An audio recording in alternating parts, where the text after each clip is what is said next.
Breaking news, a 25-year-old aide at Elon Musk's Department of Government Efficiency resigning tonight over links to social media posts advocating racism and eugenics. This is according to the Wall Street Journal, who says that the aide resigned after being confronted with the posts. Now, that now former Doge aide was one of the people at the center of a legal dispute over accessing that sensitive, crucial, and massive Treasury Department payment system. And it comes as one of our next guests has uncovered even more details about another of Musk's young deputies. Outfront now, Kara Swisher, tech journalist, podcast host who has covered Elon Musk extensively for years in the entire tech world, and Katie Drummond, global editorial director at Wired, which has been breaking story after story on these recent high school and college graduates that Musk has brought to Washington. So, Katie, let's talk about one of these people specifically now. Your latest story is it focuses on a 19-year-old software engineer working at Doge, someone whose past associations that you have looked into, such that they are at 19, would call into question passing a background check. Of course, that hasn't happened in these cases, but would normally happen in a case with access like this. One would hope, yes. So this is a 19-year-old high school graduate who has used the unfortunate nickname Big Balls online. So that would be one way that we could refer to him. He is now working at Musk's behest inside Doge. And we looked into his background. And so we found, several notable things, Erin, one of which is that this individual has founded multiple companies, including one with another unfortunate name, Tesla.Sexy LLC, which he established in 2021. He would have been around 16 years old. Now, this LLC controls dozens of web domains, a handful of which are registered to Russia. Now, that in and of itself is not necessarily illegal, but every expert we spoke to said that that is exactly the kind of thing, those kinds of foreign connections that would raise red flags on a background check. Now, he also worked at a network monitoring firm that is known for hiring reformed black hat hackers, essentially criminals.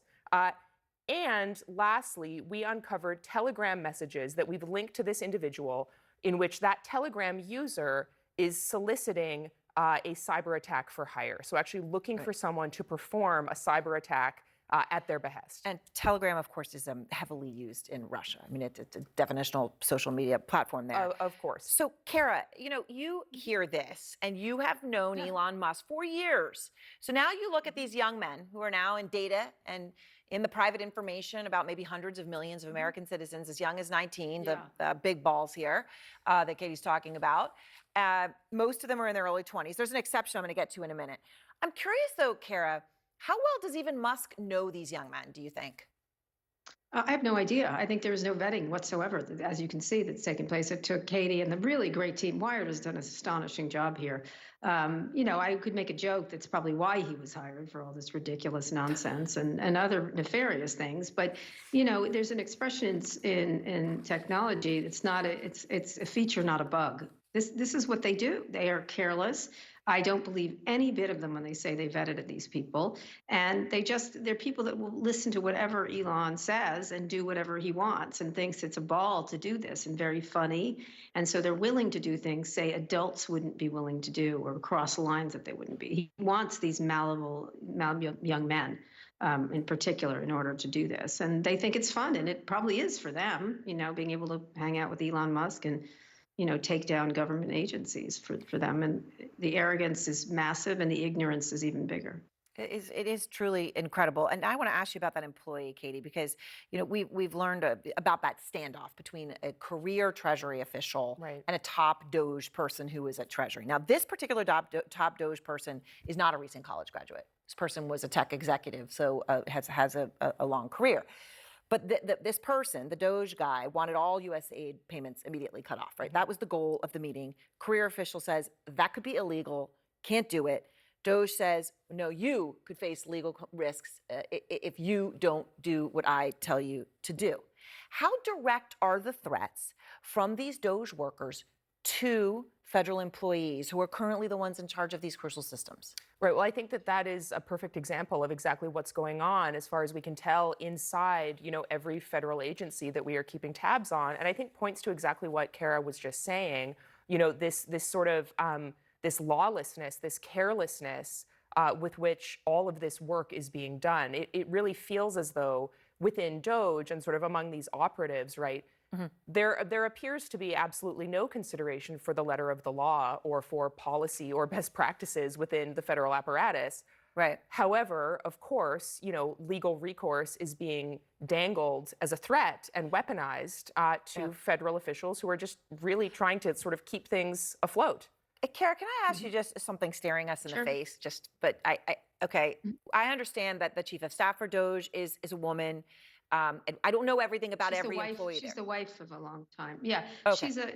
I don't know a lot about her. She's the wife of a longtime Lieutenant Steve Davis. I think that's okay. correct. But all the rest that we Of hear about, U.S. Kara, are men. And I'm not saying 100 because we don't know Yes. what we don't know. But I mean, this is an overwhelmingly male, if not exclusively male enterprise. Yeah, it's a toxic version of the Lost Boys and Peter Pan. That's what's happening here, and they're toxic. They've got all these. They make threats. In this case, they probably made those threats, and it might not even been true. And these people don't know what to do. Right? They may, they nothing they say is truthful. That's the problem. And often Elon does this. He goes into places like whether it's his town in Texas or what he was trying to do with his. With Grok, trying to get this thing going using natural gas and violating laws, or putting a sign in San Francisco, just putting it up without permission, and then said, "Come get me," that kind of thing. This is typical of this: is you cross lines until someone stops you, and even when someone stops you, you keep going until they really stop you, and then Mhm. maybe you don't stop, but the damage is done. That's really the point: is the damage is already done, and so that's Right. the goal here. I'm also curious, Katie, because people who say, well, he campaigned on federal spending and there's a lot of waste, fraud, and abuse. Okay, that's true. But then the other argument that you can make is, well, if that's what you were about, you wouldn't go for U.S. aid first, which Marco Rubio has infamously said. The whole foreign aid budget is less than 1% of the whole thing, right? If you were going for the big money, Right. you wouldn't have started where they started. Maybe you'd start with the Defense Department.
To what he had to say to Twitter's former CEO when he took over that company. Right. What have you done recently? Not much. Here's what Yeah.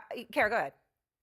Can I just, one of the things you're saying is like, there should be cuts, and maybe he has a point. This is what you're walking right into their trap. They should do it by passing legislation. They should do it legally. They're not interested. What they do is they depend on your civility, and including the media is like, well, they have a good point. Well, sure, but this is not the way to do it. And therefore, they've won the battle already because you're agreeing to it, but they're doing it in ways that have nothing to do with legislation, the power of Congress, and other laws. So, what's the difference how they do it? Well, it matters how they do it Yes. here.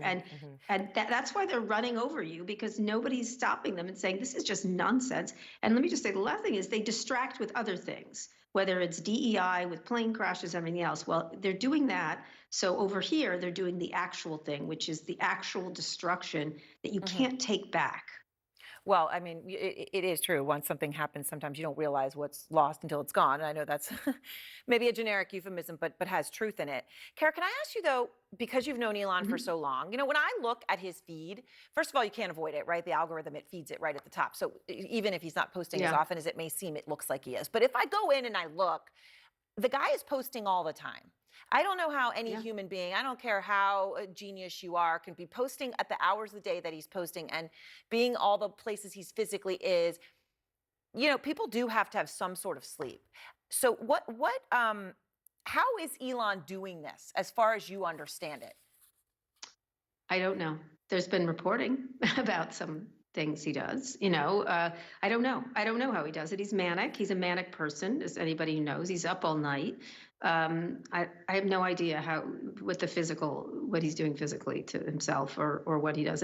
He is like this. He jumps from thing to thing. But one of the things he does also is he makes a big deal of it, whether it's sleeping on the floor of things or having couches. It's Right. in Silicon Valley, it's called hustle porn. So he just likes to show he's hardcore. He's sleeping on the floor. When, by the way, there's a perfectly good hotel next door. Like it's not necessary, but they try to have this idea of, even with Steve Bannon, you didn't do anything today, I did, or Yeah. I'm so hardcore, you're not. It's like weightlifters. Like I weigh. It's such ridiculous performativeness on these part of these people. And in fact, they're doing it again for whatever personal reasons they're doing it. It's strange, is what it is. And this is not how we conduct business No. in the government. Well, and That's some all. of these tweets and posts, and I understand the world has changed, so sometimes I hesitate before I say it, but there is just a level of juvenileness to some of this that is Yes. hard to square with the huge significance of what's actually happening behind that. But all right, thank you. I really love talking to you both.